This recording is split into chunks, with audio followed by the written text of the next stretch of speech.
Aleluia.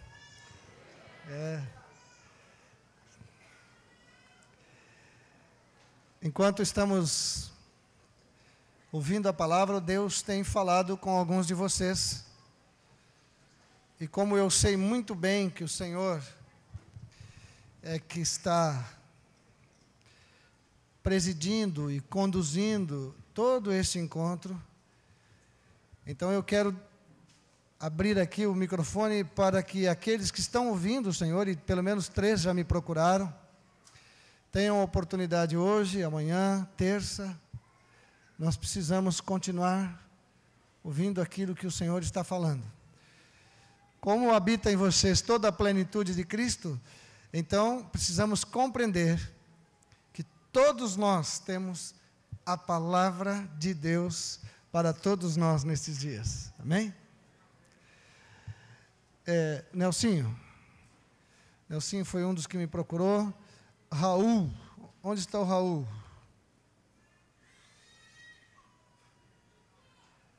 Me procurou aqui também, tinha uma palavra.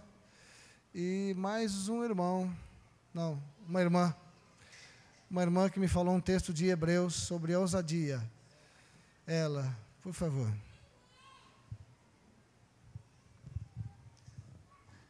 Paz, queridos, enquanto Moacir ministrava hoje pela manhã sobre a ousadia da imposição de mãos, sobre cura, me veio ao coração, naquele momento em que ele ministrava sobre a simplicidade. Ele dizia aqui que enquanto eu vou assim, sem muita pretensão, é ali que Deus faz a obra, né? E eu compartilhei com ele que esses dias atrás eu li um livro chamado Esse é o Dia do Seu Milagre, do Benihim. E nesse livro ele relata 10 testemunhos. E dentro desses testemunhos, teve um que me tocou o coração, pela forma que Deus agiu na cura daquela pessoa. Era uma pessoa que com seus 50 e poucos anos de idade, ele descobriu que ele tinha um câncer. E esse câncer estava se desenvolvendo muito rápido. E depois de várias quimioterapias que ele tinha tomado, o médico disse para ele: olha, meu amigo, não tem mais jeito. Eu te aconselho a uma coisa.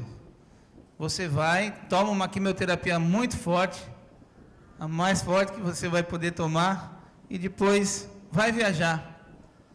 E ele ouviu o médico, atendeu o médico, e foi viajar. E para o lugar onde ele foi, o Benihim estava ministrando. E falaram para ele que se ele tivesse fé, ele poderia ser curado. E ele foi nessa reunião. E quando ele chegou lá, ele sentou bem à frente, do lado de uma moça, que ela tinha uma filhinha, e ele perguntou para a mulher: o que você está fazendo aqui? Ela falou: eu vim aqui para que minha filhinha fosse curada. E ele perguntou para ela: o que ela tem? E a mulher falou para ele: ela tem síndrome de Down. E ele ficou com o coração contrito, porque ele, com aquela idade toda, ele também estava passando por um conflito assim, de uma hora para outra ele morrer, e ele via que aquela criancinha tinha muita vida ainda, né? Então ele começou a fixar os olhos dele naquela menina. E aí, quando o Benihim terminou de ministrar, ele disse: essa noite eu vou fazer diferente, eu não vou impor as mãos sobre ninguém. E ele pegou e falou: poxa, mas eu vim aqui para que houvesse oração sobre a minha vida, pela minha vida, e eu cria que Deus podia me curar hoje aqui. E ele não vai impor as mãos sobre a minha vida?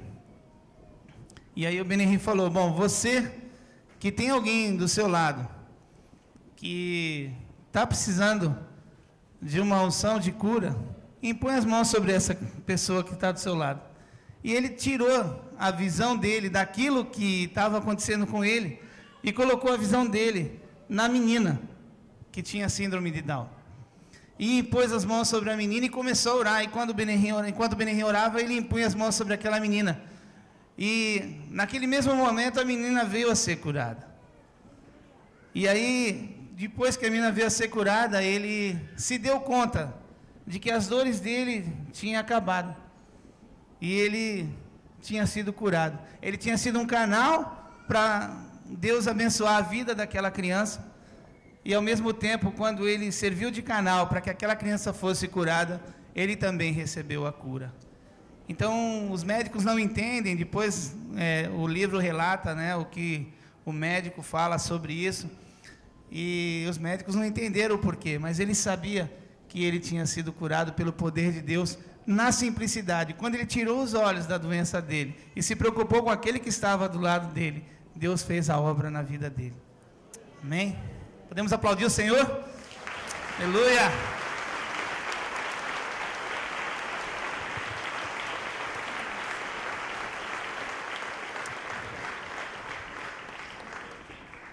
Paz, essa madrugada eu acordei, aliás, eu estava dormindo, fui acordada pelo Espírito Santo, e eu insistindo em dormir, e ele não levanta. Eis que eu tenho boas novas, e novas de grande alegria para ti. Levanta e vai ler a minha palavra.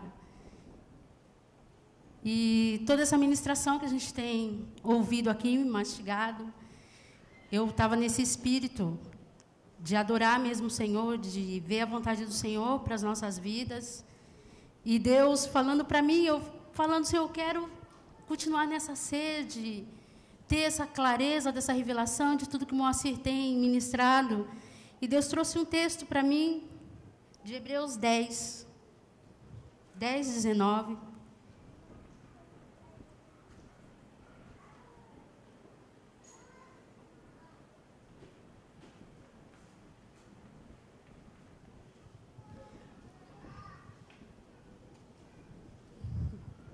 Diz assim: tendo, pois, irmãos, isso aí é com todos, a irmandade toda aqui. Tendo, pois, irmãos, ousadia para entrar no santuário, no Santos dos Santos, pelo sangue de Jesus, pelo novo e vivo caminho que ele nos consagrou, pelo véu, isto é, pela sua carne, e tendo um grande sacerdote sobre a casa de Deus.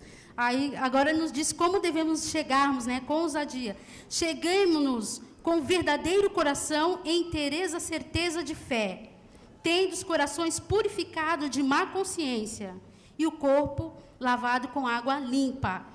Então, é isso que Deus quer, é isso que o Senhor falou comigo, para nós entrarmos com ousadia neste dia, que a gente tem ouvido a ministração, tomar com toda a certeza de fé, viver esses dias assim, e os outros dias também, na certeza de fé. Cheguemos-nos mesmo com coração verdadeiro, né, íntegro. Isso fala de integridade de coração, um coração totalmente do Senhor. Amém? Boa noite. Isso aconteceu da última vez que ele veio aqui, há 2 anos atrás, quando ele ministrou também sobre imposição de mãos e cura. E cheguei na quarta-feira de cinzas para trabalhar. Aí uma companheira de serviço veio contar para mim que o pai dela ia passar por uma cirurgia e que estava muito, assim, não estava se sentindo confiante com o que ia acontecer, porque os médicos falaram algumas coisas que deixaram ela, assim, não deixaram ela com confiança. Aí eu, com a palavra fresquinha ainda no coração, falei para ela, né, que Jesus podia curá-la, podia curar o pai dela, que Jesus tinha, assim, toda a cura para o pai dela. E ela acreditou, e eu perguntei se eu podia orar pelo pai dela. Ela aceitou. Aí, na quarta-feira, eu orei pelo pai dela, né? E tudo bem. Aí, na quinta-feira, eu estava de folga. Ela chegou para trabalhar, assim, toda contente, querendo me contar a novidade. Aí, na sexta-feira, ela me contou que o pai dela, que quando ela chegou quarta-feira, o pai dela já estava em casa dormindo, já tinha sido operado, já estava em casa dormindo. Passado alguns meses, o pai dela foi fazer exames de rotina, né? Aí o doutor que operou, que tratou do caso, fez o exame e viu uma coisa que não era normal, né, nas costas do pai dela. E pediu para que ele fosse em outro médico, indicou outro médico para ele fazer outro exame. O médico fez o mesmo exame para ter uma segunda opinião. Quando saiu o resultado do segundo exame, que foi o mesmo do primeiro exame, os médicos conversaram e chegaram à conclusão, né, que eles viram no exame, que só estava cicatriz nas costas do pai dela. Por dentro, assim, de onde foi operado, é como se não tivesse sido mexido, como se tivesse sido do mesmo modo que Deus criou lá. E cresceu e pronto, como se não tivesse sofrido intervenção cirúrgica nenhuma, né? Aí eu pude glorificar a Deus e dizer que Ele é fiel e que Ele cura, né? Amém?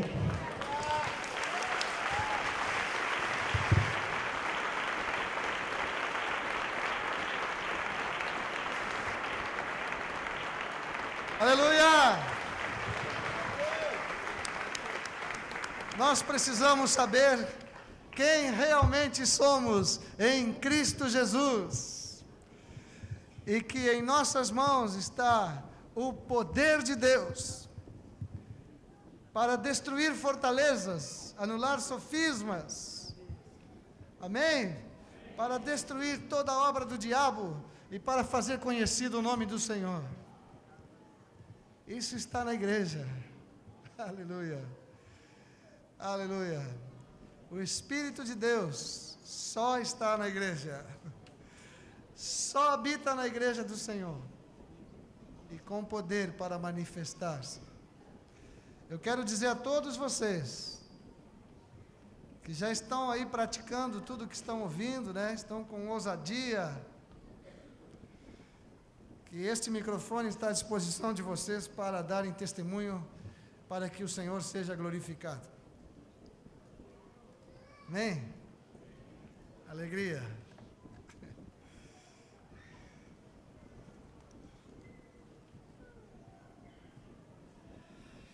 Muito bem. Vamos continuar falando do nosso testemunho. Agora vamos entrar um pouquinho mais assim, né, no nosso dia a dia. E vamos ver o que Deus vai fazer.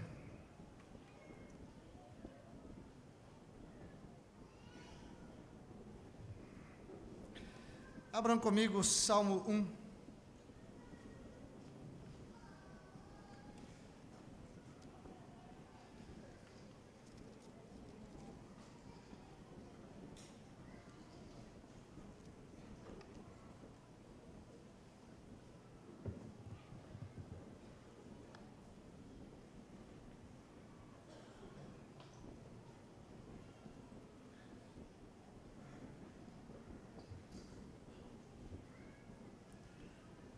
Aleluia.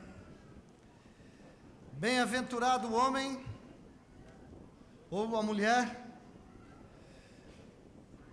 que não anda no conselho dos ímpios, não se detém no caminho dos pecadores, nem se assenta na roda dos escarnecedores. Antes o seu prazer está na lei do Senhor, e na sua lei medita de dia e de noite. Ele é como árvore plantada junto à corrente de águas, que no devido tempo dá o seu fruto, e cuja folhagem não murcha, e tudo quanto ele faz será bem sucedido. É verdade isso que está escrito aqui, queridos? Eu não faço esse tipo de pergunta porque eu duvido que vocês não creem que isto é verdade. Eu faço esse tipo de pergunta para que vocês gravem bem que isto é verdade.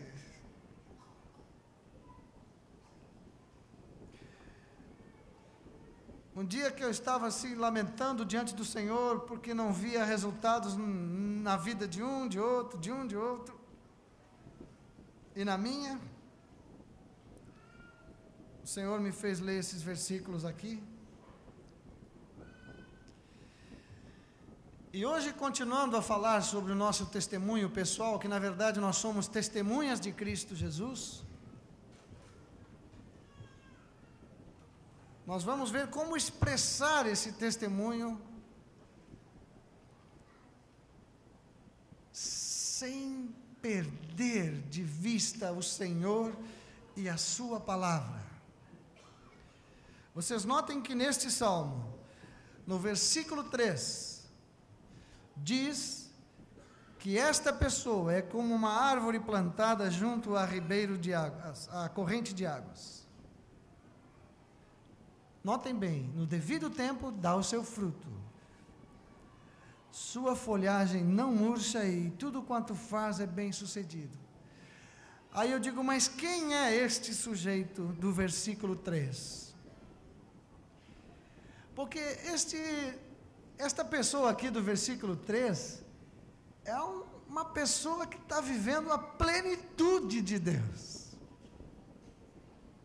Está recebendo de Deus tudo. Nada dá errado para esse homem aqui.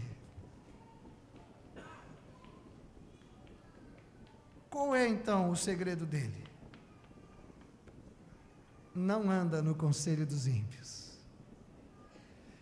Não se detém no caminho dos pecadores. Não se assenta na roda dos escarnecedores. Porque o conselho dos ímpios é contra a frutificação. O conselho dos ímpios é contra o nosso testemunho.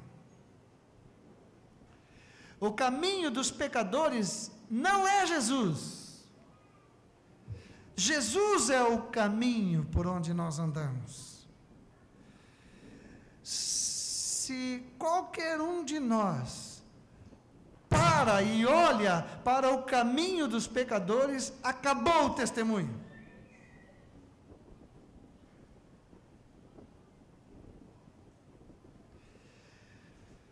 E o terceiro estágio, que já é então um estágio complicado, é quando as testemunhas de Cristo já estão assentadas à roda dos escarnecedores para rir com eles. Sabe de que riem os escarnecedores? Eles riem da verdade.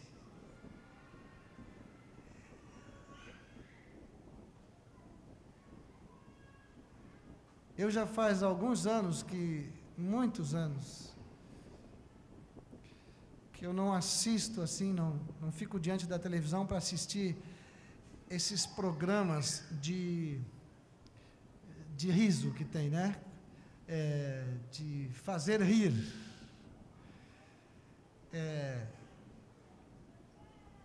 Eu nem sei direito o nome deles, mas eu estou assistindo o jornal e está passando, anunciando ali que vai dar em tal hora, não sei o que do planeta lá, e tudo é para rir.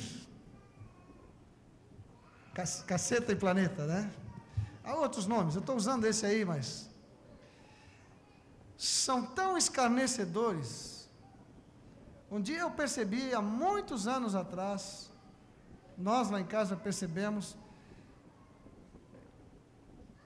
que o riso feria a verdade, feria a santidade.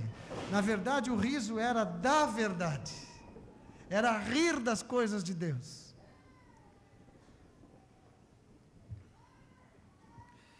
Bem-aventurado o homem que não anda no conselho dos ímpios, não se detém no caminho dos pecadores, e nem se assenta na roda dos escarnecedores.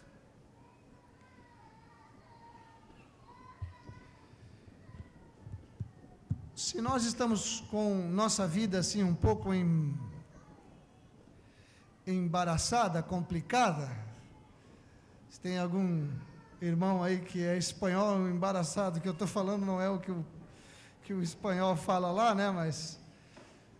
Mas se alguém está enrolado aí na sua vida, dá uma olhadinha nesse versículo 1 do Salmo 1. Nós só temos um chamado de Deus, né? Um eterno propósito para se cumprir em nossa vida. E um só propósito, para cooperarmos e para fazer conhecido. No versículo 10 de Efésios 1, diz que Deus quer fazer convergir para Cristo todas as coisas. Imaginem se nós não estamos cooperando com isto. Nossa vida, nosso dinheiro, nossa família, nosso trabalho E o nosso testemunho pessoal precisa convergir para Jesus.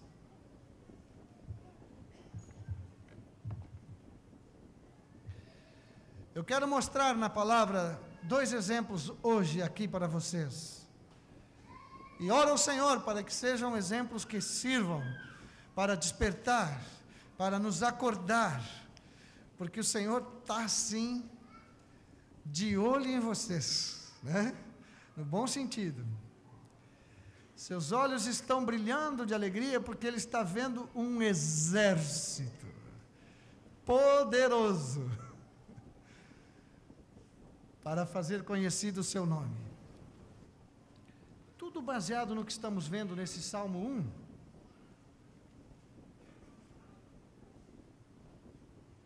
Vamos abrir em Daniel, capítulo 3.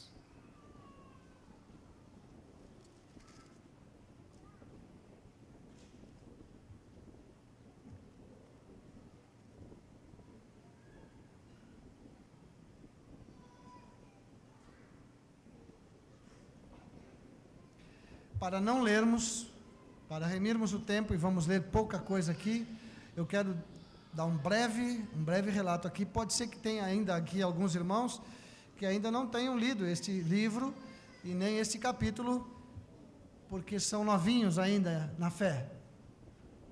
Mas aqui fala de um rei, uma figura claríssima do anticristo.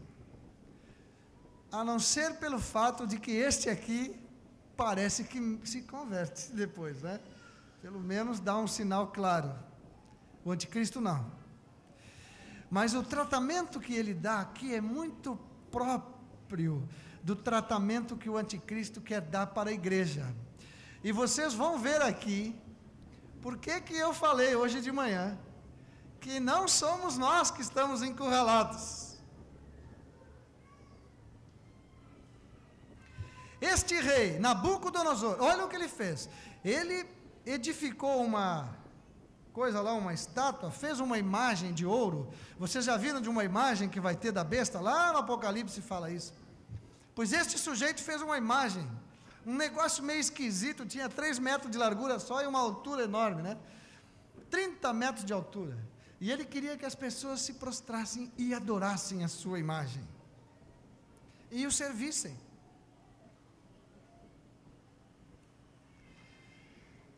Prestem atenção. Eu estou falando de testemunhos, tá? Não estou falando de idolatria aqui. Sabe que idade tinham esses guri? Como diz lá no sul? Mais ou menos uns 15 anos, 16, por aí, 17. Eles foram naquela primeira leva lá, né? Que foi levada para a Babilônia. Eles eram bem novinhos. O rei disse que todos os povos deveriam se prostrar e adorar aquela imagem. E esses 3 meninos eram, na nossa palavra de hoje, e muito bem aplicada a eles eram discípulos, verdadeiros discípulos do Senhor.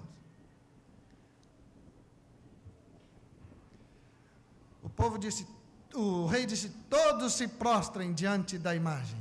Esse é o conselho de um homem ímpio, de um homem sujo. Todo mundo se prostrou, ficaram 3 de pé. Imagina, né?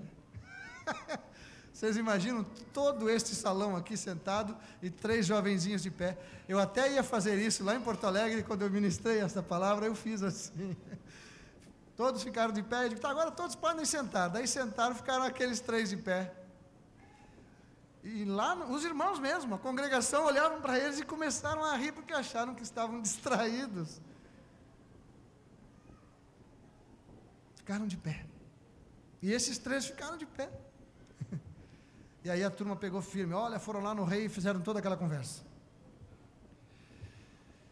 Queridos, no versículo 15, o rei, depois de estar muito enfurecido com tudo isto, chega e diz assim para eles: agora, pois, estai dispostos, e quando ouvirdes o som da trombeta, do pífaro, da cítara, da harpa, do saltério, da gaita de foles, prostrai-vos e adorai a imagem que fiz, porém, se não a adorardes, sereis no mesmo instante lançados na fornalha de fogo ardente.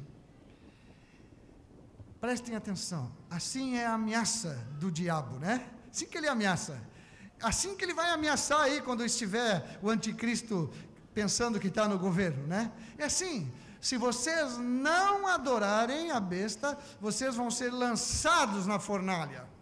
Ele é que vai ser lançado na fornalha. Agora, olha como é que chama aí vou usar uma palavra mais forte ainda, a loucura desse sujeito, né? Ele diz assim, ó: quem é o Deus que vos poderá livrar das minhas mãos? Quem é esse Deus? E vocês podem pensar que ele não sabia quem era, mas ele sabia, porque no capítulo 2 ele já tinha tido uma experiência, quando Daniel já tinha interpretado um sonho dele, e ele já conhecia bem quem era, mas de novo ele vem enfurecido. Responderam Sadraque, Mesaque e Abdenego: quanto a isso, nem precisamos te responder, nem vamos perder tempo aqui te dizendo quem é. E agora uma coisa que eu quero dizer bem claro para todos nós que queremos mesmo ser testemunhas de Jesus: se o nosso Deus, a quem servimos, quer livrar-nos, Ele nos livrará da fornalha de fogo ardente das tuas mãos, ó Rei.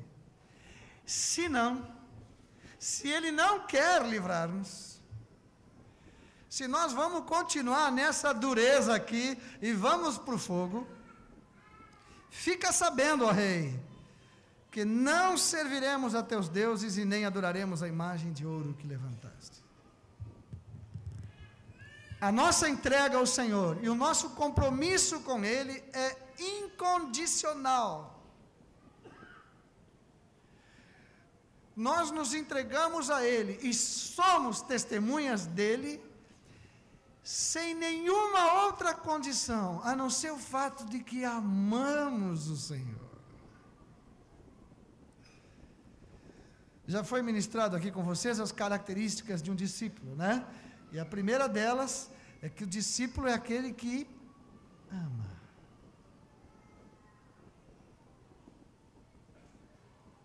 Nós somos testemunhas, mártires. Nós não podemos dizer: Senhor, eu vou dar testemunho de Ti lá no meu trabalho, na minha escola, naquele lugar tão sujo onde me colocaste, mas por favor, eu dou testemunho se Tu me garantir que não vou perder o meu emprego. Se eu der testemunho e perder o emprego, Tu é que é o culpado, porque eu estava fazendo o que me mandaste fazer. Não é isto. É ser tomado de toda a plenitude, de toda a alegria, para dar testemunho do Senhor. Agora eu quero fazer uma pergunta para vocês. Lá adiante, depois do versículo 23, eles foram lançados na fornalha. E apareceu uma quarta pessoa, e eles estavam soltos, desatados. Olha só o versículo 24. O rei Nabucodonosor se espantou e se levantou depressa e disse aos seus o quê? O que diz aí? Conselheiros, ímpios, que foram lá dizer para o rei aquela conversa toda: nós não lançamos 3 homens atados dentro do fogo? Agora eu estou vendo 4, estão soltos, passeando. Passeando realmente é um verbo muito fraco. Eles estavam dançando, pulando de alegria em cima das brasas.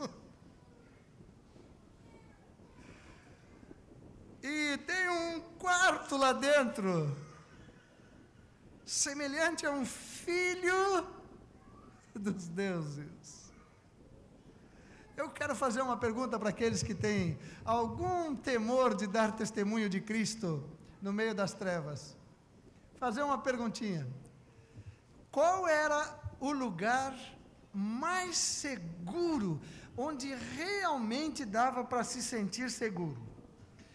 Dentro da fornalha ou fora da fornalha? Onde é que havia paz e segurança? Dentro ou fora? Dentro. Ali é que estava o Senhor. Vocês já memorizaram aquele texto, se alguém quer vir após mim, assim mesmo se negue? Hein? Já memorizaram? Quem quiser salvar, olha que exemplo prático desse versículo de Marcos 8, 34 e 35. Quem quiser salvar a sua vida, perdê-la. Se esses jovens tivessem desejado salvar as suas vidas e não dar testemunho, ou dar, mas negociar com Deus um livramento, teriam perdido tudo. Quem quiser salvar a sua vida, perdê-la. Mas quem perder a vida por causa de mim e do Evangelho, salva-la. Salvaram. Ficaram dançando no fogo. Podia ter até um filme com esse nome, né? Dançando no fogo, né? Saiu uma vez um aí dançando na chuva, tem um aí dançando no fogo agora. Com o Senhor, com o Senhor, com o Senhor. A atitude desses jovens, queridos, era o seguinte: não adoraremos a nenhum Deus deste mundo. A nenhum. Não ouviremos conselho de ninguém. Nós estamos plenamente convictos de que o Espírito da verdade não está no mundo. O Senhor Jesus disse isso. O mundo não pode receber. Nós nos empolgamos com pessoas incrédulas, que têm uma palavra boa, moralmente boa. Nós nos impactamos até com pessoas incrédulas, que vem com um conselho que nos dá uma direção boa. Mas eu quero dizer a todas as testemunhas de Jesus nesta noite, que o Espírito da verdade, o mundo não pode receber, só a igreja. Então, a verdade não está no mundo. Nós não podemos andar no conselho dos ímpios, senão acabou o nosso testemunho. Porque o conselho dos ímpios é o conselho de Satanás. E ele chegou para Jesus com esse conselho amoroso dele, preocupado que estava com Jesus. Ele disse até através da boca de um discípulo: isto de maneira nenhuma vai te acontecer, fica tranquilo, não vai morrer. Jesus disse: arreda Satanás. E ele disse uma coisa interessante: tu para mim é motivo de tropeço, por uma razão, tu não cogita das coisas de Deus, cogita das coisas dos homens. O conselho dos ímpios, que o Salmo 1 fala, não cogita das coisas de Deus, cogita das coisas dos homens, e acaba com o nosso testemunho, e acaba com a nossa prosperidade espiritual, material. As coisas não dão bem, as coisas não dão certo.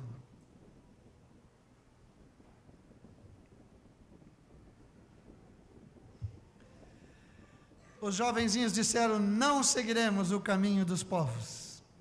Que coisa maravilhosa. Não imitaremos as suas obras, nem os seus conselhos.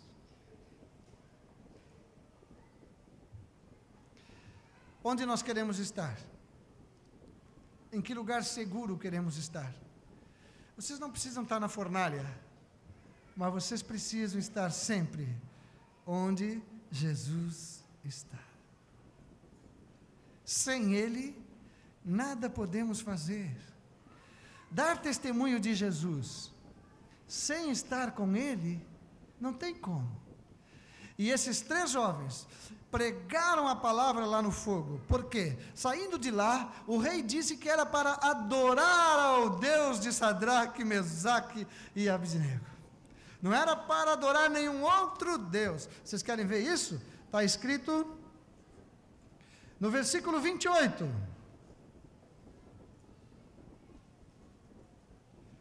Falou Nabucodonosor e disse: bendito seja o Deus de Sadraque, Mesaque, Abednego, que enviou o seu anjo e livrou os seus servos que confiaram nele, pois não quiseram cumprir a palavra do rei, preferindo entregar o seu corpo a servirem e adorarem a qualquer outro Deus, senão ao seu Deus. Portanto, faço um decreto pelo qual todo povo, nação e língua que disser blasfêmia contra o Deus de Sadraque, Mesaque e Abednego, seja despedaçado e suas casas sejam feitas em monturo, porque não há outro Deus que possa livrar como este. Aleluia! Um rei ímpio me falou isso aqui. E nós até cantamos um cântico lá em Porto Alegre, cuja letra foi dada para esse rei, né? Vocês conhecem ali o versículo 3 do capítulo 4. Quão grandes são seus sinais. Nós cantamos isto. Nabucodonosor é que falou isso.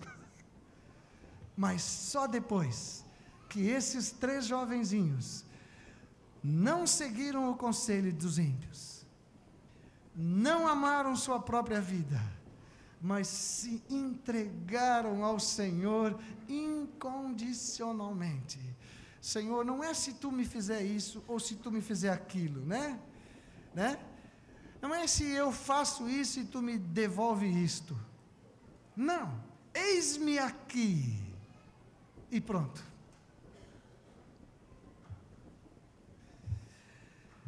Vocês querem ser essas testemunhas? É dessas pessoas que o Senhor está precisando agora nos dias do fim. É de homens e mulheres que amam o Senhor, e que querem servi-lo de tal maneira que passam de largo, assim, longe do conselho que os ímpios nos dão. Não esqueçam que eles cogitam sempre das coisas dos homens, nunca das coisas de Deus. E essa palavra deles põe fim no nosso testemunho. Mas eu quero falar agora um pouco mais, de um outro nas Escrituras. Este, para mim, como estes 3 jovenzinhos, tem sido um permanente motivo de alegria. Eu, durante 9 anos, trabalhei numa empresa complicada. Quase que não dava para fechar as portas da empresa, porque senão as trevas não cabiam lá dentro, né? Muita sujeira.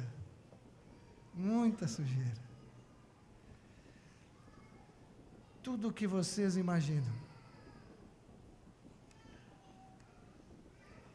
Sabe onde Deus me colocou nessa empresa? Para cuidar do dinheiro deles. É ou não é uma fornalha acesa 7 vezes aquecida? Hein? É.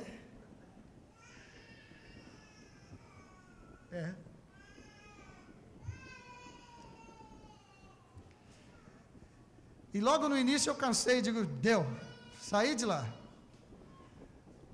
Não tinha completado 2 anos e eu larguei fora. Chega, não aguento mais trabalhar nesse lugar aqui, é muita treva. Eu quero trabalhar numa empresa de irmãos. Coisa boa trabalhar numa empresa de irmãos, né? Assim, a primeira semana.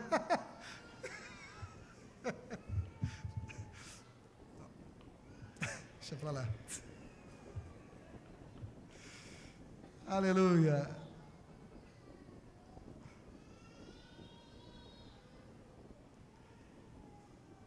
O Senhor é a nossa segurança, a nossa rocha, o nosso seguro de vida, a nossa fortaleza.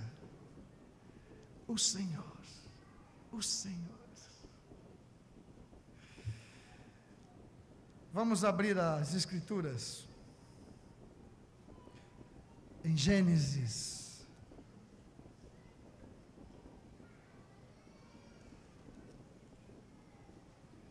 capítulo 37.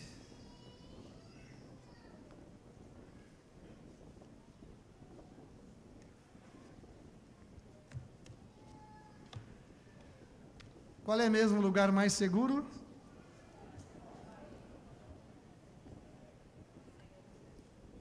Ali era o lugar mais seguro. Aqueles que estavam do lado de fora e que se prostraram diante da imagem do rei, que agradaram ao rei, eles tinham muitas preocupações. É melhor não desagradar o rei, senão daqui a pouco ele vai nos tirar isso, nos tirar aquilo, nos tirar e tal. Aqueles tiveram que depois se prostrar diante do Deus de Sadraque, Mesaque e Abidnego, porque se não fizessem isso, seriam despedaçados, suas casas seriam destruídas. Capítulo 37 do Gênesis diz assim: habitou Jacó na terra das peregrinações de seu pai, na terra de Canaã. E no versículo 2 diz: esta é a história de Jacó. A história de quem mesmo? Tendo José, olha a história do Jacó. Tendo José, até parece que o versículo está errado, né? Esta é a história de Jacó. Tendo José, a Bíblia começa a falar de um homem, uma testemunha do Senhor, de qualidade tão grande, que me foi ministrado no ano de 88. Esta palavra que estou trazendo hoje aqui, eu recebi para a minha vida em 1988. Já fazem quantos anos? 12, 17 anos. E transformou minha vida e meu testemunho pessoal no trabalho, lá no meu emprego. O José era um jovenzinho também, 17 anos, assim como aqueles outros 3. Hoje a palavra é para os jovens, né? Não, é para as testemunhas de Cristo, né? E ele dormia pouco, mas sonhava muito. O rapaz sonhava. E ele começou a ter uns sonhos que incomodaram os seus irmãos. Vocês já conhecem tudo isto. E de tanto sonhar e sonhar aquilo que não estava bom para os outros, venderam o José como escravo para uns como é que chamavam? Midianitas, né? Que passavam ali. Eles compraram o José como escravo e eles foram para o Egito e venderam o José lá. No capítulo 39, no primeiro versículo,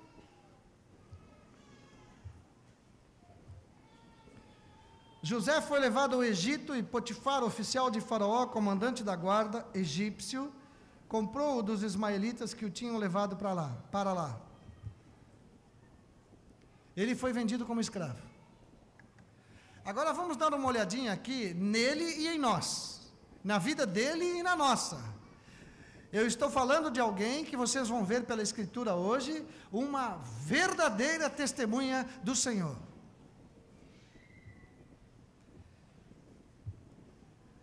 Ele foi levado para o emprego. Ele não mandou currículo, nem arrumou o emprego. Ele simplesmente foi levado para o trabalho, né? Na marra. E ainda preso em grilhões. Vocês querem ver assim? Salmo 105.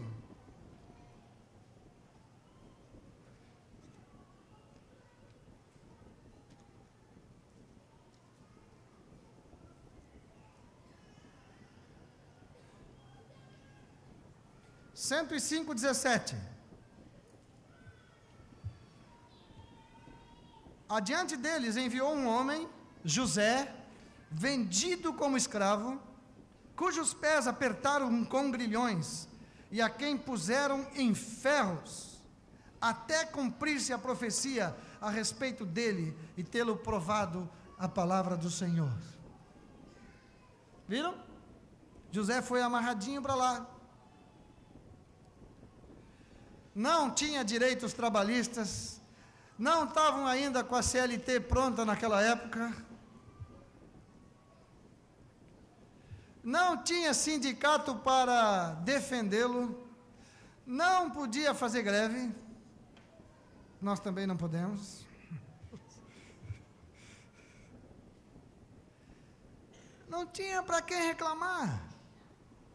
Reclamar para quem? Ele foi arrancado da terra dele, foi jogado numa terra estranha, com deuses estranhos, não teve tempo nem de levar a Bíblia dele, hein? Nada, ele não levou nada, e caiu lá.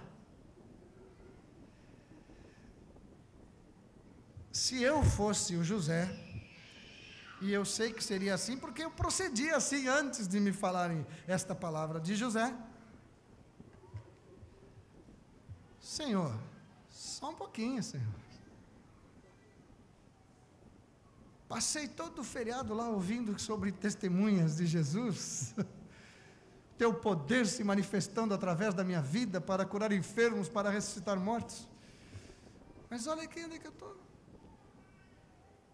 Eu pensei que te servindo, que me entregando, que contando tudo o que tu tem falado a mim, toda a revelação que tenho recebido, e que toda a boa nova que tu me tens comunicado ao coração, pensei que se eu falasse isso, pelo menos, tu ia me livrar das coisas ruins aqui, me tirar dos rolos, né?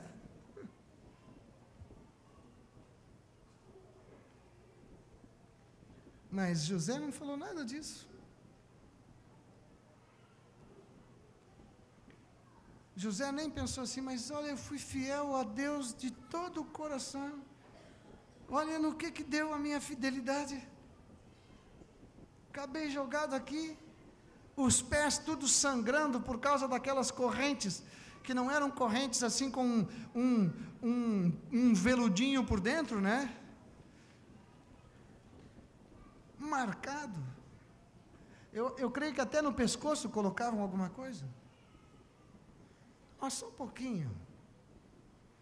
Eu estou aqui só porque comuniquei para os meus irmãos uma palavra que recebi de Deus. Mas José não pensou assim. Se tem algo que vocês não encontram aqui, vocês podem procurar, é murmuração. Não tem murmuração. Não tem. Não tem.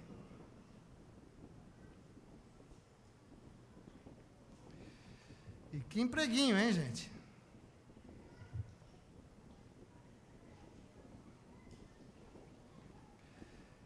Depois que ele estava tranquilo, já tinha aquietado um pouco, né? Já estava mais conformado com a situação. O Senhor diz no versículo 2, que o Senhor era com José, que veio a ser homem próspero. Próspero. Vocês querem ser prósperos? Vocês não precisam ir a outra reunião além desta, viu? Para serem prósperos. Fica assim, né? Vocês precisam ser testemunhas de Cristo. Vocês precisam fazer com que a vida seja a luz dos homens. Amém?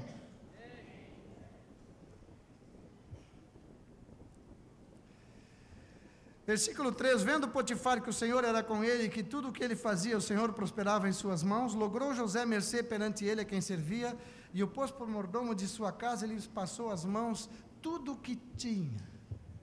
Olha só a trajetória desse guri. Ele foi jogado num buraco, depois tiraram do buraco, venderam eles para uns comerciantes que estavam passando ali, ganharam dinheiro em cima dele, caiu na casa de um sujeito egípcio que adorava tudo que era Deus menos o Deus de Israel. E José disse assim: eu vou ser fiel ao meu Deus.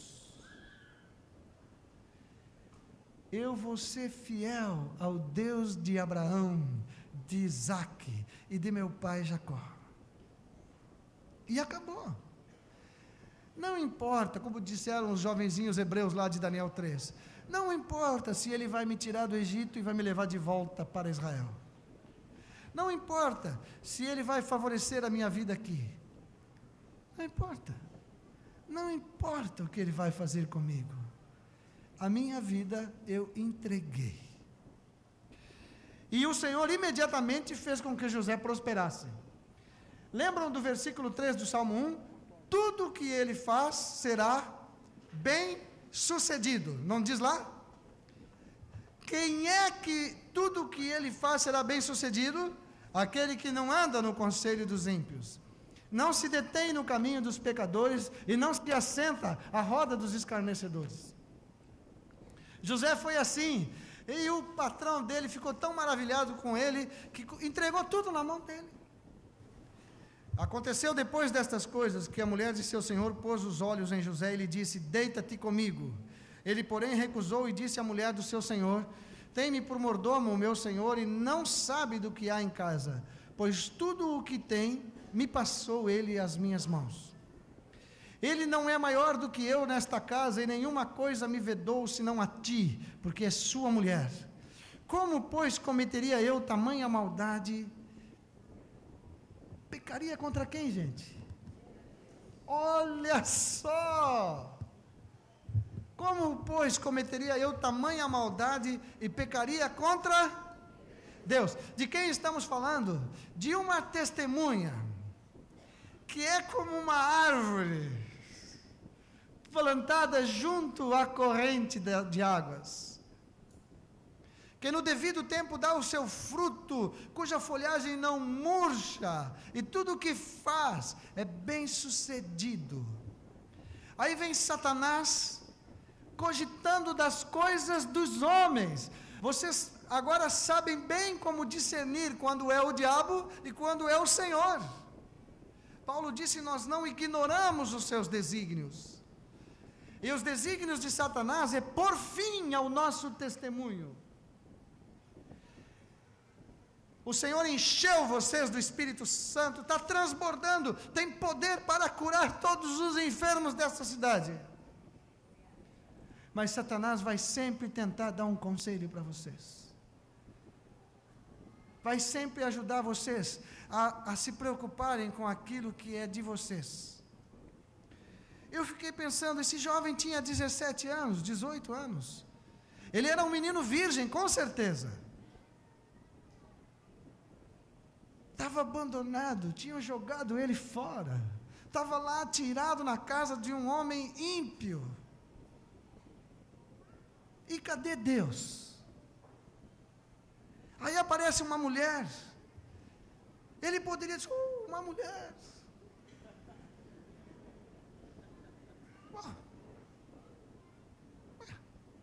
Vou aproveitar a oportunidade, né? Depois eu confesso, os irmãos me perdoam, está tudo resolvido. Mas José conhecia uma lei. Ele tinha no coração a lei do Senhor. Ele sabia que ele poderia encontrar o perdão, mas ele também sabia que tudo o que semeardes, hein? O que vai acontecer? Vai colher. Não vos enganeis. De Deus não se zomba. Então o que fez José? Disse para ela: não, não.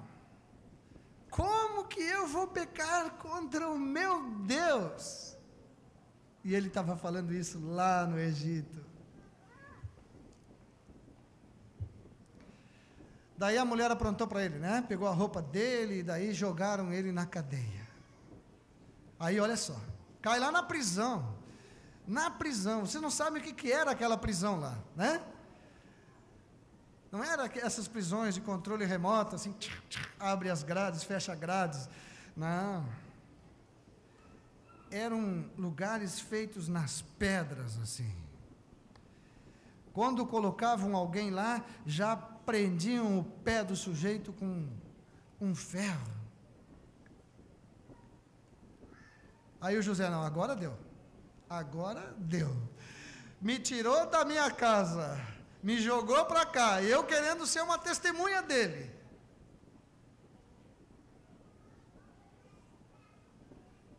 Até agora eu aguentei, mas agora, injustamente, eu vou para a cadeia por causa dessa mulher aí? Será que Deus não viu que foi culpa dela? Será que Deus não pode falar com esse Potifar aí? Será que Deus não pode interferir? Onde está o Deus que disse que eu tenho que procurar Ele, o socorro dEle em ocasião oportuna? José não pensou nada dessas coisas. Ele disse, eis-me aqui, Senhor. Foi para a cadeia. Antes ele era um diretor lá da casa do homem, agora ele era o chefe da cadeia. O sujeito da cadeia viu que Deus era com ele, largou tudo na mão dele. E ele ficou lá controlando a cadeia, administrando a cadeia, mas preso, uma testemunha. No capítulo 41, passados 2 anos completos, Faraó teve um sonho. Aí o Faraó teve aquele sonho das vacas gordas e das vacas magras. Ele sonhou aquela palavra e ninguém conseguia interpretar o sonho, né? O que eram vacas gordas e vacas magras? E aí chegou a hora. Quantos anos se passaram, hein, gente? Quantos? Tem um versículo aí que eu não sei onde é que está, mas que José já tinha 30 anos. Sem murmurar. E vocês vão ver daqui a pouco no que resultou tudo isso. No versículo 32 do capítulo 41 de Gênesis, José já está diante do rei do Egito. E ele diz assim: o sonho de Faraó foi dúplice, porque a coisa é estabelecida por Deus, e Deus se apressa a fazê-la. Agora, pois, escolha Faraó um homem ajuizado e sábio, e o ponha sobre a terra do Egito. Faça isso, Faraó, e ponha administradores sobre a terra, e tome a 5ª parte dos frutos da terra do Egito nos 7 anos de fartura. Versículo 37. O conselho foi agradável a Faraó e a todos os seus oficiais. Versículo 38. Disse Faraó aos seus oficiais: acharíamos porventura homem como este? O que diz depois aí? Ah, meu Deus do céu. Onde estão as pessoas aqui que têm o Espírito de Deus? Vamos lá. Vamos lá, vamos lá. Vocês têm, vocês levantem a mão.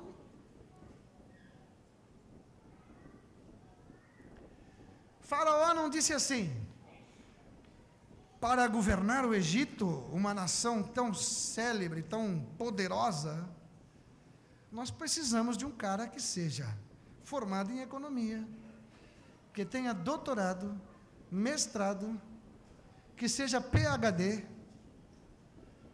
que tenha todos esses requisitos. Não. Ele disse: onde acharíamos um homem como esse, em quem há o Espírito de Deus? Faraó disse: eu não preciso de mais nada, a não ser um discípulo aqui comigo. Sabe o que fez aquele guri que foi jogado numa cisterna lá, e depois foi vendido e parou na cadeia? Ele começou a governar todo o Egito. Eu pergunto para vocês, quando ele estava jogado naquele buraco, ainda lá em Canaã, ele poderia pensar, ele poderia imaginar, que se fosse fiel até o fim, tudo isso iria acontecer? Não. Sabe qual é o nosso problema? Nós queremos conhecer o futuro, para ver se vale a pena nos oferecer no presente. Nós queremos saber o resultado. Nós queremos a recompensa primeiro. Mas eu tenho uma notícia para vocês, uma boa nova. A recompensa é sempre no final.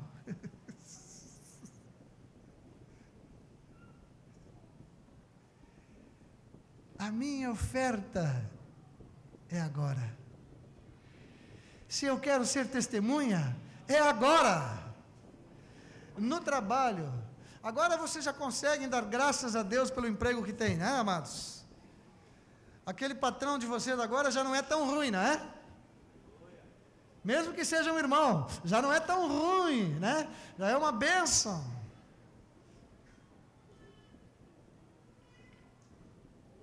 Vamos seguir adiante. Versículo 41, disse Faraó a José, vês que te faço autoridade sobre toda a terra do Egito.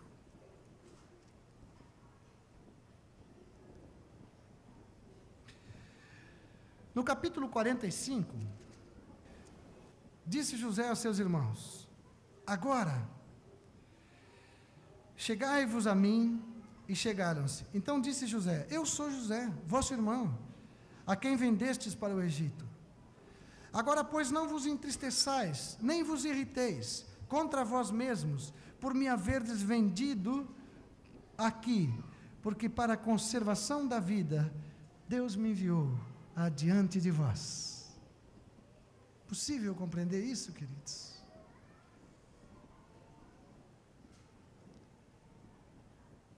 Vocês querem viver como José viveu?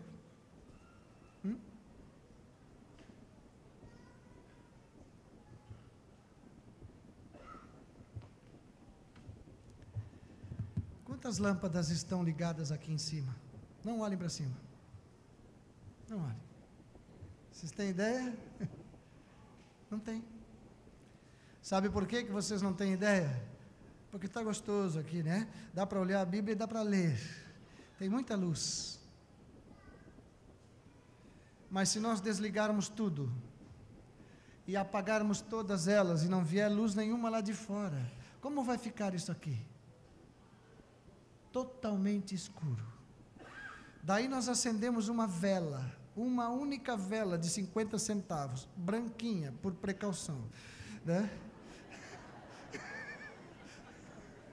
Daquelas pequeninhas. Uma velinha, uma chaminha de nada, todos vocês vão enxergar. Não vão? Se eu ficar segurando uma única vela aqui, tudo estiver no escuro, em qualquer canto deste salão, pode se enxergar. José foi essa tocha, essa candeia, usando a linguagem do Novo Testamento, essa candeia acesa e colocada em lugar alto pelo seu Senhor. E lá em Lucas, vocês depois abrem, Lucas capítulo 11, no versículo 33, diz que o Senhor não acende uma candeia para colocar debaixo. Ele só põe fogo nessas tochinhas para colocá-las em lugar alto, para que todos vejam a luz. No capítulo 12 de Lucas, no versículo 35, ele de novo diz assim, e ele diz, sede vós semelhantes a homens que esperam pelo seu Senhor, assim, cheio de fogo, né? De chama acesa, colocado em lugar alto, como José. Nós vamos mais. Temos tempo? Temos?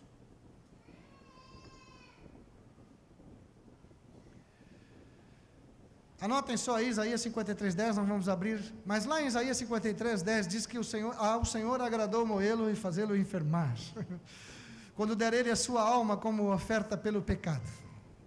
Ele diz ainda assim, que depois de ter feito isso, a vontade do Senhor prosperará em suas mãos. O que aconteceu com Jesus é que a vontade de Deus prosperou nas mãos do Senhor Jesus, até o fim, até a morte.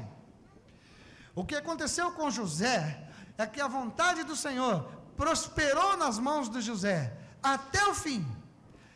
Uma coisa Deus tinha confiado a José, claro, outra a Cristo, mas de qualquer maneira, prosperou até o fim. Mas agradou, né? Moeu José, moeu.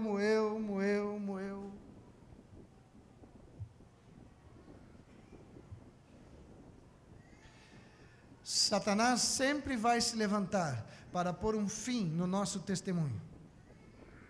Ele não quer luz. A luz denuncia as obras dele. Ele não quer luz em lugar nenhum. Pouquinho mais de José. Capítulo 49.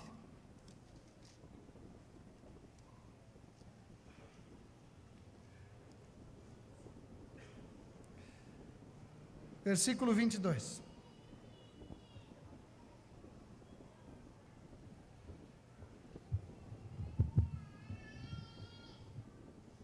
José é um ramo frutífero.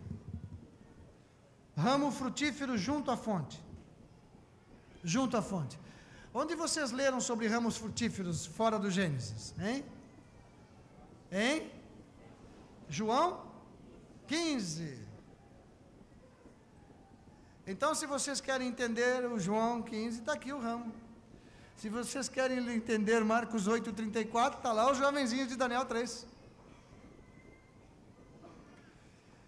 José é um ramo frutífero junto à fonte. Seus galhos se estendem sobre o muro. O que significa isso? Que não é mais para consumo próprio o testemunho, mas agora sai para fora, vai atingir as nações, vai atingir os vizinhos, os colegas, os que estão fora de casa. Os flecheiros lhe dão amargura. Isso as testemunhas de Cristo têm que estar acostumadas. Os flecheiros lhe dão amargura, atiram contra ele e o aborrecem. O seu arco, porém, permanece firme. Seus braços são feitos ativos pelas mãos do poderoso de Jacó, pelo pastor e pela pedra de Israel. Qual é a pedra de Israel? É Jesus, o mesmo Jesus que nós servimos.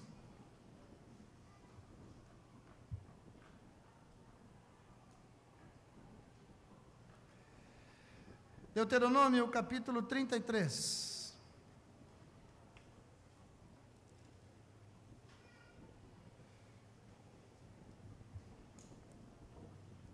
Versículo 13.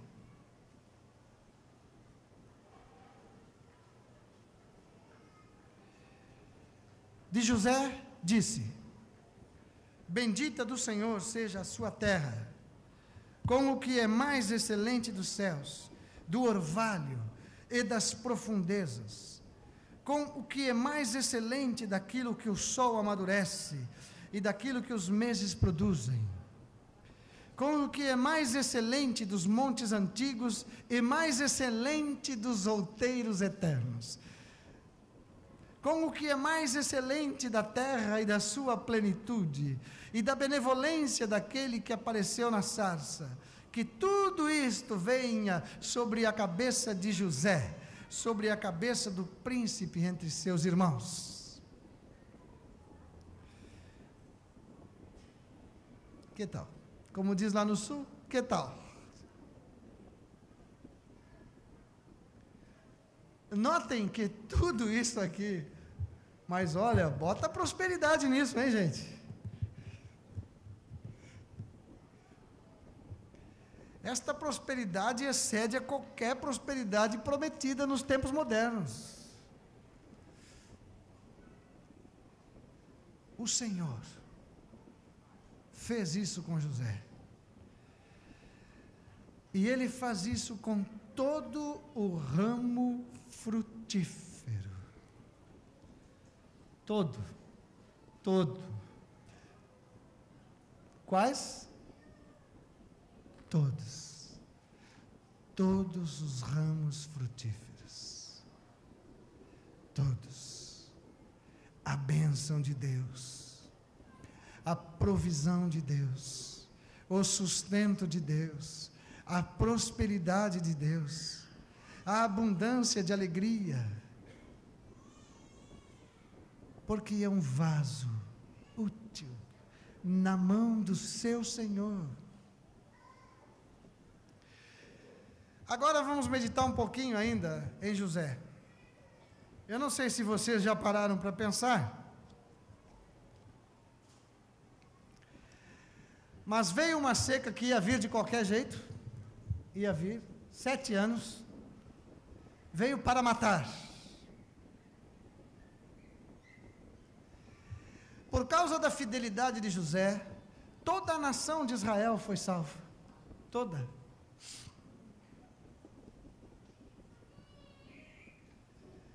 E porque foi salva a nação de Israel, foi preservada a semente do Messias. José, com sua fidelidade, sem ter o menor entendimento, aparentemente, estava aliançado com Deus, para que se cumprisse Gênesis 3,15, da semente da mulher virá aquele que vai esmagar a tua cabeça, que vai destruir as tuas obras. Mas isso passou pela vida de José. Nós somos incapazes de perceber ou de discernir, e até mesmo de aceitar, que todas as coisas cooperam para o bem daqueles que amam a Deus, daqueles que são chamados segundo o seu propósito, que somos nós. E ficamos tão centrados em nossos problemas, em nossos direitos, e temos uma Constituição hoje nesse país que cuida para que não nos falte direitos.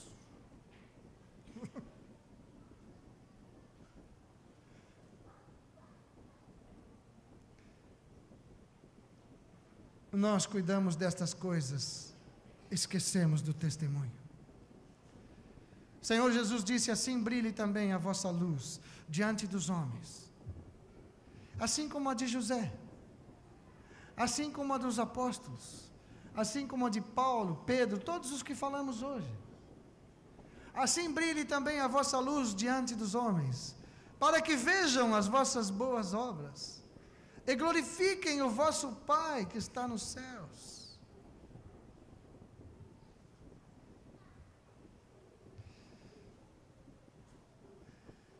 Em Filipenses 2,15 diz que é para sermos como luzeiros, como faróis, como tochas, colocadas num mundo tenebroso, num mundo cheio de trevas, para que haja luz.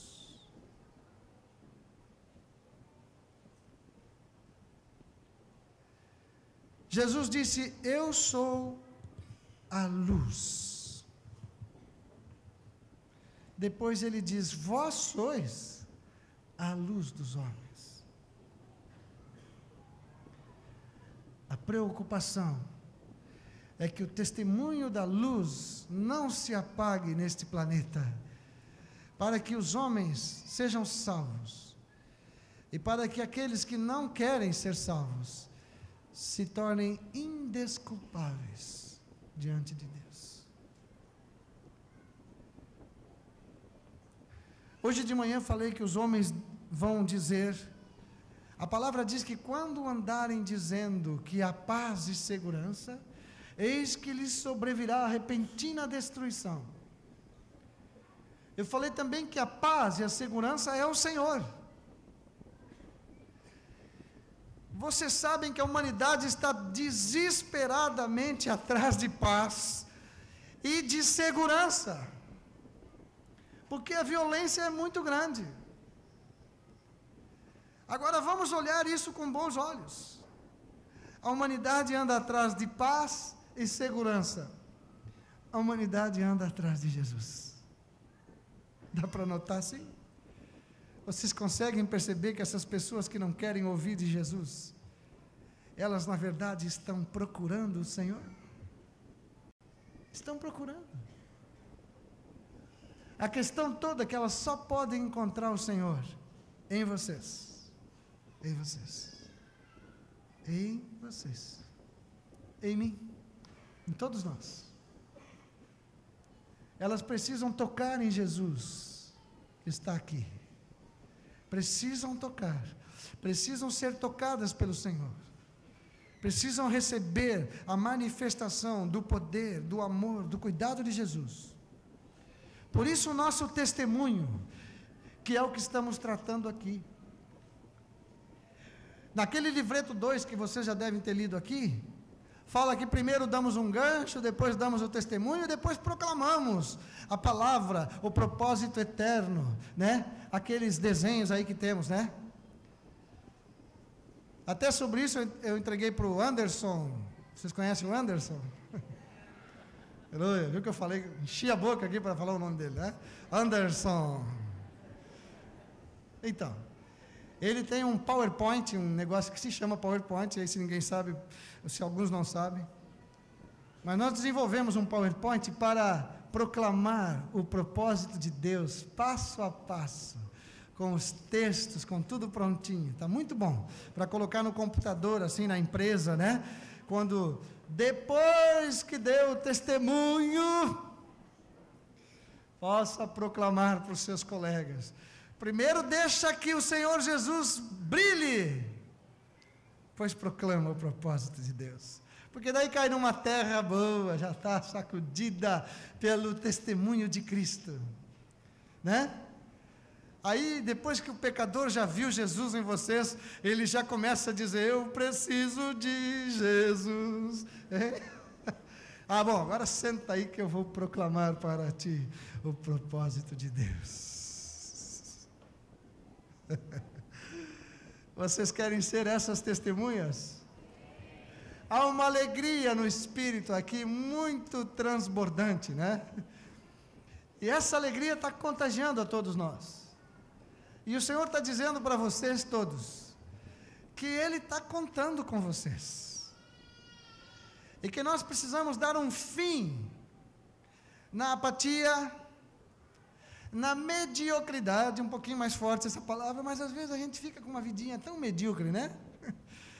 Imagina aquele tesouro todo, aquele enorme tesouro lá dentro e do lado de fora uma etiqueta de R$1,99.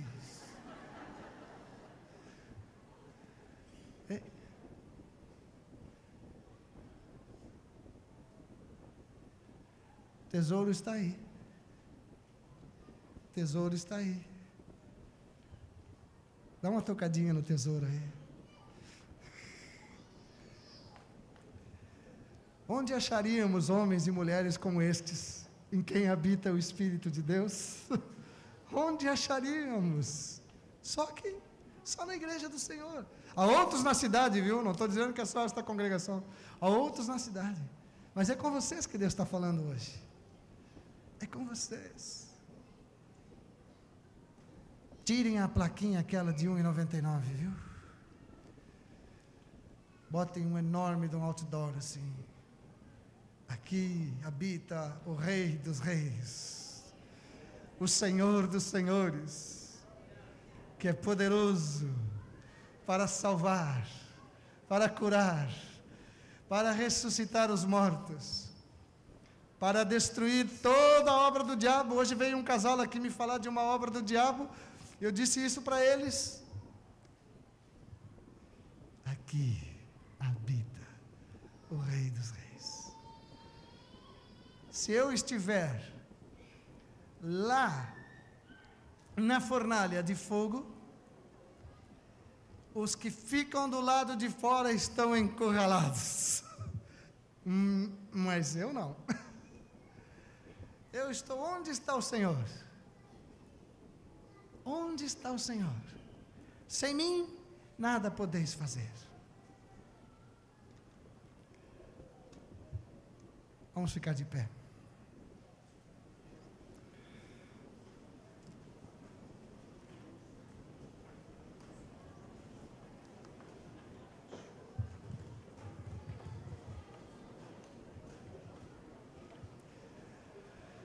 Nós vamos orar. Vamos orar bem agora. Sempre oramos bem, né?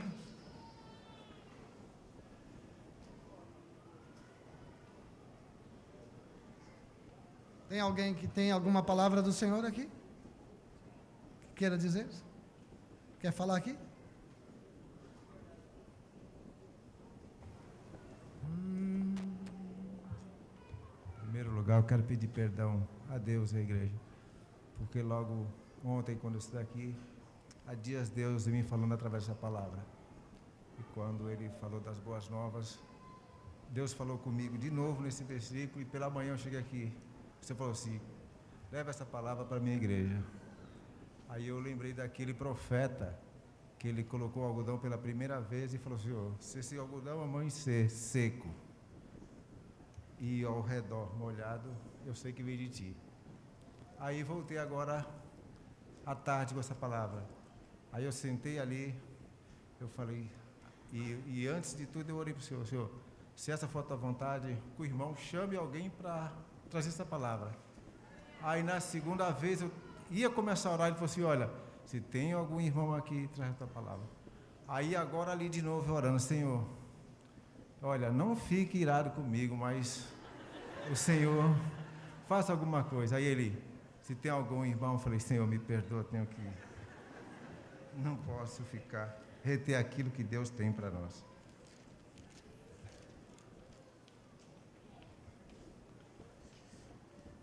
E sede santos para mim, porque eu, o Senhor, sou santo, e vos separarei dentre os povos, para que sejais meus. Essa é a palavra de Deus para a igreja.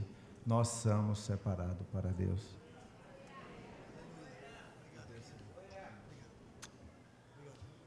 Levítico 20, 26.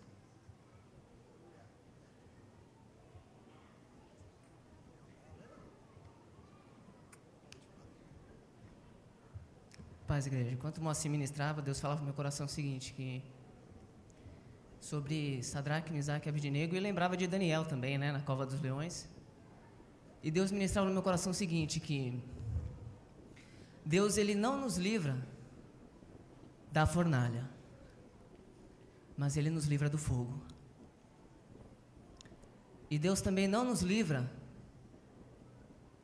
da cova dos leões, mas Ele nos livra dos leões. O Senhor ministrava no meu coração que não basta começar bem, não basta começar cheio de fogo, tem que ir incendiado até o final, e Deus vai dar vitória. Não sei qual é o teu problema, qual é a tua dificuldade, mas Deus sabe que não é um problema, é uma solução para Ele. Em nome de Jesus.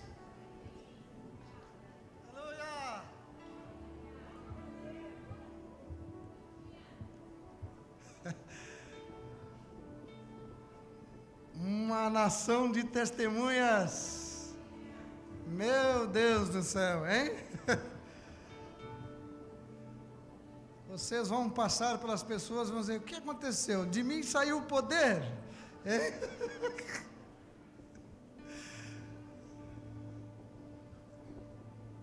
Vamos orar. Vamos orar. Aleluia. Antes de orarmos, eu gostaria que vocês tivessem um minutinho com Deus, para meditar nesse testemunho de vocês no trabalho, na escola, em casa. Vamos dar uma conversada com o Senhor agora, calmamente, para ver o que é que nós estamos mostrando, qual é o tesouro que está brilhando, que vida está refletindo. E vamos olhar para arrependimento, não para condenação. Todo espírito de acusação, fora daqui, em nome de Jesus. O Senhor está nos lavando com sua palavra, como tem prometido. O Senhor está nos fortalecendo com a verdade. O Senhor está aqui para restaurar nossa vida e nosso ministério. Não está aqui para acusar ninguém. Mas hoje é um marco na nossa vida, para ser diferente a partir de agora. Então, vamos orar agora, individualmente, cada um de vocês.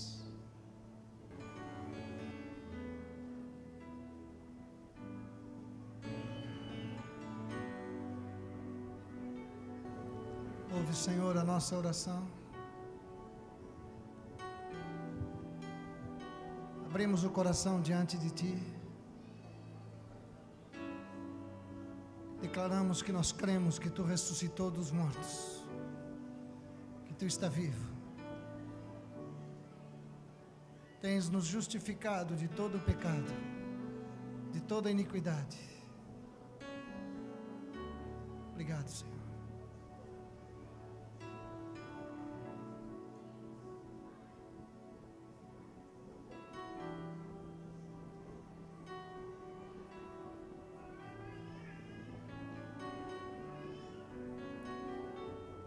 Cumpra em mim e nos meus irmãos a Tua palavra nestes dias aqui, Senhor. E aquilo que ainda vais falar amanhã, terça, cumpra em nós.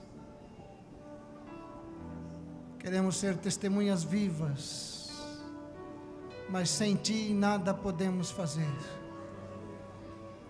Nós somos ramos, Senhor, e ramos apenas conduzem a seiva da videira. Estamos nos ligando firmemente em aliança contigo, para restaurar nosso ministério, nossa vida. Obrigado porque nos constituíste ministros e testemunhas, para proclamarmos o Teu Evangelho, Senhor.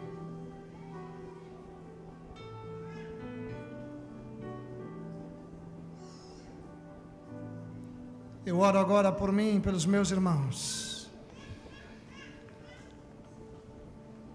Peço que Tu nos limpe, que Tu nos perdoe todo mau testemunho, que Tu nos perdoe tudo aquilo que não mostrou a Ti, todo o conselho dos ímpios que não só aceitamos como seguimos.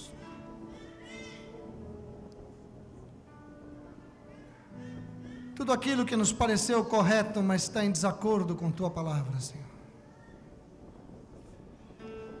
Limpa-nos e lava-nos agora com Tua palavra, Senhor, para que, de novo, as testemunhas sejam restauradas, para proclamarem o Teu nome nesta cidade. Enche-nos do Teu Espírito, Senhor, e de poder do alto, porque nós tomamos uma decisão de impor as mãos e de manifestar o Teu poder e o Teu nome. Como ramos nos colocamos na Tua presença, para que outros venham colher o fruto que está nascendo em cada um de nós. Seja bendito o Teu nome nesta hora. Tu és a nossa alegria. Tu és a nossa vida. Aleluia.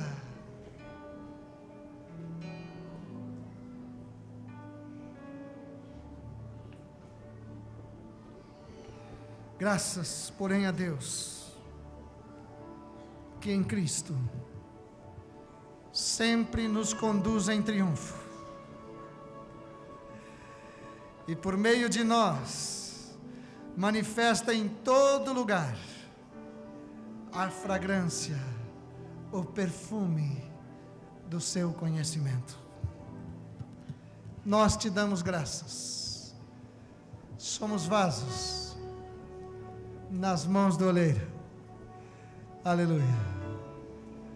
Obrigado, Jesus. Podem sentar.